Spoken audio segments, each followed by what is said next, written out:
ഇതിഹാസ താരം അന്തരിച്ചു.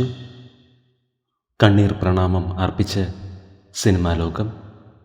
The way of the dragon എന്ന ബ്രൂസ്ലി ചിത്രത്തിൽ കരുത്തനായ എതിരാളിയെ അവതരിപ്പിച്ച് ജനശ്രദ്ധ പിടിച്ചുപറ്റിയ ഹോളിവുഡ് നടൻ ചക്ക് നോറിസാണ് അന്തരിച്ചത്.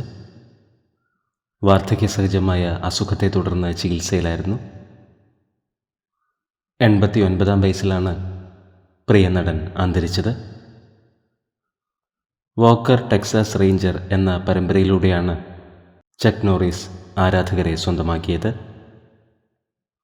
1970കളിലും 80കളിലും ആക്ഷൻ ഹീറോ എന്ന നിലയിൽ പേരെടുത്തു. അതുല്യ പ്രതിഭയ്ക്ക് പ്രണാമം അർപ്പിക്കുകയാണ് വിനോദലോകം. ചക്ക് നോറിസിൻ്റെ ആത്മാവിന് നിത്യശാന്തി ലഭിക്കട്ടെ എന്ന് നമുക്ക് പ്രാർത്ഥിക്കാം.